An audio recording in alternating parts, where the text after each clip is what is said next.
So there's a lot of health benefits that can come from bentonite clay, or Montmorillonite clay as some people call it. And people have been using this for thousands of years. It has a lot of minerals and things in it. It's basically like the dirt. You know, the minerals that we get from the plants and the animals that we eat, they come from our soil. But we can't eat dirt. But clay is a type of dirt that we really can consume and seems to have some health benefits. But there can also be some problems from using it. So in this video, I want to talk about the benefits that can come from using bentonite clay, the best way to use it, and some of the problems that you really need to know about. And I'm wearing my smart looking glasses, so obviously this is going to be really great. Let's go. TC Hale is not a doctor and does not claim to be a doctor or licensed in any type of medical field. Don't be an idiot and use anything heard on the show as medical advice. This information should be used for educational purposes only, and you should contact your doctor for any medical advice. Now get off me. So one interesting thing about clay and consuming clay is that in nature, when clay is available, there's a lot of different animals that will eat clay. And so this should be a good piece of information for us. Animals don't usually eat stupid things like we do. We tend to eat a lot of stupid things. Animals also don't spend a lot of their time playing video games or get their hair cut like a mullet either. So this is just more information. But one of the biggest benefits that can come from this bentonite clay and consuming it, we're really talking about consuming clay in this video, not like putting it on the skin. There's benefits that people do with that, but we're just talking about taking it in internally. And one of the biggest benefits is that it'll basically attract a lot of toxins and things to the clay. So it's not absorbing all these toxins, it's adsorbing with a D. And that basically means that it's like a magnet, so things will come and stick to that, and then the clay passes through the body and can carry those toxins out of the body. So it seems to be very beneficial with a lot of different types of toxins, even heavy metal type toxins, and how effective it is, there's a lot of debate about that. But one thing that's interesting is you'll find people that feel like bentonite clay is really effective at getting rid of SIBO, and I view it more like that a lot of the byproducts that, you know, some type of bacterial overgrowth or fungal overgrowth, a lot of the byproducts that they put out is really what creates a lot of the symptoms that we experience. So if you have a way to pull a lot of those toxins out, that can really improve a lot of the symptoms, and then people feel like, oh man, you just got rid of SIBO, but you really just got rid of all the toxic stuff that was creating all of those symptoms, but the SIBO itself really still needs to be handled. But when we look at one of the benefits, this also brings us to who really should not use bentonite clay. Now, when I first heard about this was when I first discovered that I had hemochromatosis, which is a hereditary issue where my body absorbs too much iron. And then that iron really accumulates into an iron overload issue that can create a lot of inflammation and stress in the body and can make somebody just flat out dead. So we had to do a lot of steps for me to get my iron levels under control. But when I was researching this initially, I found people that said, oh, you can use bentonite clay and it'll pull this excess iron out of the body and get you down to a good level. And so I tried this for a while, and it had no effect on me whatsoever, so I just stopped doing that. But looking back now, my iron levels were really high, and it was insane high. And when the iron level is that high, the body takes a lot of that iron and will shove it into tissues and other places just to kind of help things out, and then that shoved into tissue iron level can elevate and create inflammation in other areas and all kinds of problems in your organs, all this stuff. So the clay may have been helping me actually pull some of the iron out, but as soon as iron left, the body was pulling this stored iron out of other locations, so it just seemed like it wasn't really doing anything for me.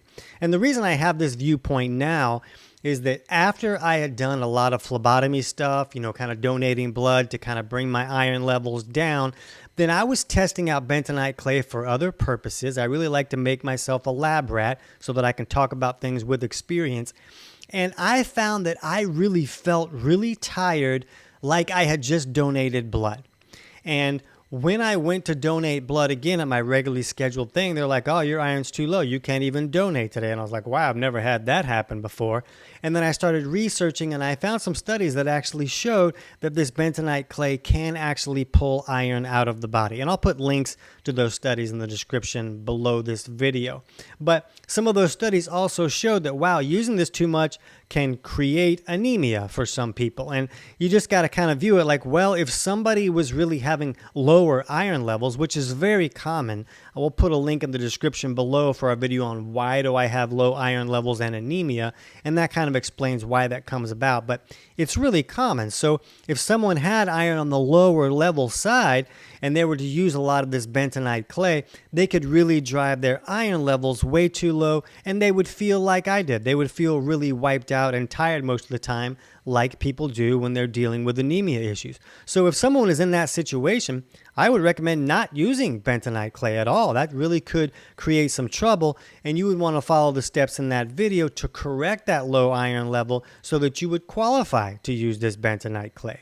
But some studies are showing indications that, wow, that this stuff really does pull iron and other heavy metals out of the body. Some kind of view it like, well, it seems to be blocking the body's ability to absorb iron correctly. So is that really what's going on? That could be a factor as well.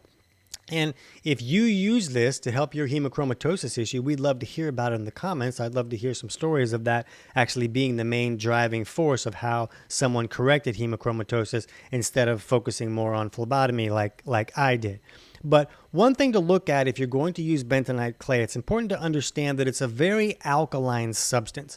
So when it's going into the stomach, it's alkalizing that stomach, and a stomach really needs to be acidic so that we can break our food down and get all the nutrients out of that food. So could that be part of what's restricting this ability to absorb iron, is just reducing its ability to really break down our food and get all of the nutrients out of that food? So if somebody's going to be using bentonite clay, they really want to use it away from food on an empty stomach and make sure that there's 30-45 minutes after you use it for time for it to move through the stomach so that you can put food in there and really acidify the stomach the way that you're supposed to.